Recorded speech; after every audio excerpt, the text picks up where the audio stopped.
दोस्तों आज का ये वीडियो एकदम अंत तक आप जरूर देखते रहिएगा। मैं आपको लिख कर देता हूँ कि संडे आपका बहुत बढ़िया मनने वाला है। बस आप केवल नीचे कमेंट बॉक्स में जय हिंद लिखने में कंजूसी बिल्कुल मत कीजिएगा और अगर वीडियो सही में अच्छा लगे तो चैनल को सब्सक्राइब भी धीरे से कर दीजिएगा, क्योंकि आज मैं आपको इस वीडियो में बताने जा रहा हूँ तेजस मार्क 2 की फर्स्ट फ्लाइट के बारे में।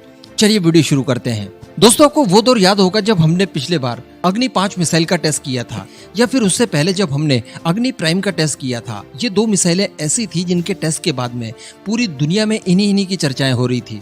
यानी कोई भी आप मीडिया आउटलेट खोल लीजिए किसी भी देश का, इन्हीं सब के बारे में चर्चाएं हो रही थी और खासकर चाइना को वो लोग पोक कर रहे थे।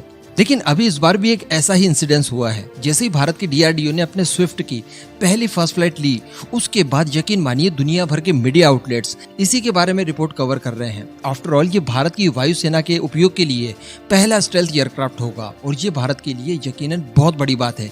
और सबसे बड़ी बात जो निकल कर आती है वो ये है कि इसी के आधार पर हम लोग हमारा आवरा प्रोजेक्ट, या जिसे घातक भी कहा जाता है, उसका निर्माण करने वाले हैं। आने वाले समय में केवल 10 फ्लाइट्स और इसकी भरी जाए, यानी स्विफ्ट से 10 और फ्लाइट भरी जाएगी। उसके बाद हम लोग पूरी तरह से तैयार हो जाएंगे आवरा प्रोजेक्ट को तैयार करने के लिए, जो कि मैंने आपको कल की वीडियो में बताया था। और ये कोई छोटी मोटी उपलब्धि नहीं है। इस उपलब्धि को देखने के लिए आप जमाने भर के मीडिया आउटलेट्स को तलाश लीजिए, आपको इसी के बारे में खबरें मिलेंगी।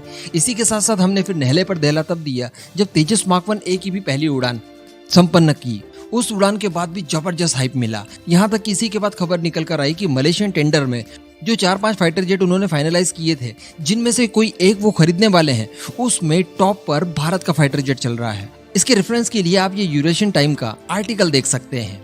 इसके बाद बात कर ली जाए तेजस मार्क 2 की, तो कल हमने आपको एक आधी अधूरी खबर दी थी। एक्चुअली जितनी खबर आई थी उतनी मैंने आपको उस वीडियो में कवर करके बता दिया था कि HAL ने कुछ टेंडर जारी किए हैं। किस लिए? तेजस मार्क 2 के डेवलपमेंट के लिए, जिसके तहत हैंगर्स बनाए जाएंगे, मैन्युफैक्चरिंग फैसिलिटी बनाई जाएगी और तमाम टेस्टिंग फैसिलिटी जो कि ग्राउंड पर होती है, तेजस मार्क 2 से संबंधित जितनी भी यानी टेस्टिंग वगैरह होगी वो आसानी से की जा सके, इसलिए इन हैंगर्स का निर्माण HAL द्वारा करवाया जा रहा है, जो कि बेंगलुरु में सेटअप किए जाएंगे। लेकिन दोस्तों इसको लेकर कुछ और खबरें भी निकल कर आई, और वो खबर ये है कि ये जो तेजस मार्क 2 परियोजना है, जिसके लिए हम लोग पहले बता चुके हैं आपको कि शुरुआत में कुल 5 प्रोटोटाइप बनाए जाएंगे, तो इन्हीं 5 शुरुआती प्रोटोटाइप के लिए DRDO द्वारा डेवलप किए गए उत्तम mark 2 AESA radar system HAL को सौंप दिए गए हैं। यानी उत्तम मार्क 2 रडार सिस्टम जो कि उत्तम मार्क 1A से कई ज्यादा सुपीरियर होगा, और वही हमारे तेजस मार्क 2 में इंटीग्रेट किया जाना है।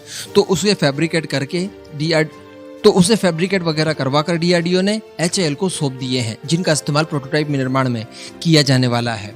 और अगर बात की जाए उत्तम मार्क 1 रडार की, तो उनका भी प्रोडक्शन बहुत जल्द शुरू होने वाला है। मैं आपको बता दूं कि जो तेजस मार्क 1A 83 की संख्या में भारतीय वायुसेना ने ऑर्डर किया है HAL को, उनमें से 73 की संख्या में फाइटर जेट होंगे, बाकी ट्रेनर जेट होंगे। तो उन 73 में से शुरुआती आप 23 निकाल दीजिए, उनमें इजराइल से लिया हुआ AESA रडार सिस्टम इंटीग्रेट किया जाएगा। लेकिन बाकी के जो 50 फाइटर जेट बचेंगे, 23 फाइटर जेट की डिलीवरी के बाद जो 50 फाइटर जेट बचेंगे, उनमें उत्तम MK1 रडार इंटीग्रेट करके ही भारतीय वायुसेना को डिलीवर्ड किए जाएंगे। कहने का मतलब सारी चीजें अब स्वदेशी लेवल पर बनाई जा रही है, उनका बड़े पैमाने पर इस्तेमाल किया जा रहा है, और एक के बाद एक उपलब्धियां भारत की संस्थाएं हासिल करती जा रही है। यकीन मानिए दोस्तों, ये सारे फाइटर जेट वगैरह जितने भी अभी मैंने आपको नाम गिनवाए हैं, फिर आप आवरा ले लीजिए, तेजस मार्क 1A ले लीजिए, मार्क 2 ले लीजिए, ये जिस दिन हमारी भारतीय वायुसेना का हिस्सा बन जाएंगे, ये बहुत ज्यादा ताकतवर कर देगा भारतीय वायुसेना को। क्योंकि मैं आपको प्रीवियसली कई वीडियोस में बता चुका हूं कि इनकी कैपेबिलिटीज कितनी हाई प्रोफाइल है, इसमें कितना हाई प्रोफाइल वेपन पैकेज होगा जो कि कल्पनाओं से परे है। ब्रह्मोस ले लीजिए, ब्रह्मोस NG भाई लाजवाब है, 4.5 मैक की इसकी स्पीड होने वाली है। इसके अलावा हाइपरसोनिक स्पीड वाली Rudram missile, SFDR technology based 350 kilometre range वाली, इस तरह मार्क 3 मिसाइल, यानी किसी भी तरह की कोई कमी हमारे फाइटर जेट्स में उसके बाद नहीं बचेगी। तो दोस्तों इसके बाद बताया ये जा रहा है कि पहला तेजस मार्क 2 इसी साल के अंत तक बनकर पूरी तरह से तैयार हो जाएगा, और अगले साल यानी 2023 में जून तक इसके टैक्सी ट्रायल्स कंप्लीट कर लिए जाएंगे। यानी लो स्पीड पर और हाई स्पीड पर जो टैक्सी ट्रायल्स होने हैं वो कंप्लीट कर लिए जाएंगे, जिसके बाद 2023 के अंत से पहले इसके फ्लाइट टेस्ट भी कंडक्ट किए जाएंगे, जो कि बहुत बड़े पैमाने पर किए जाएंगे। जैसा कि हम जानते हैं कि 5 प्रोटोटाइप बन रहे हैं, तो कहने का मतलब इसे हर परिस्थिति से गुजारेंगे और हर कंडीशन में इसके टेस्ट वगैरह कंप्लीट किए जाएंगे। उसके बाद इसको मास प्रोडक्शन में भेज दिया जाएगा। तो इस तरह की कुछ खबर निकल कर आई थी जो मुझे आपको बतानी थी, मैं बता चुका हूँ। इस पूरे मुद्दे पर आपका जो भी मानना हो नीचे कमेंट करके जरूर बताइएगा।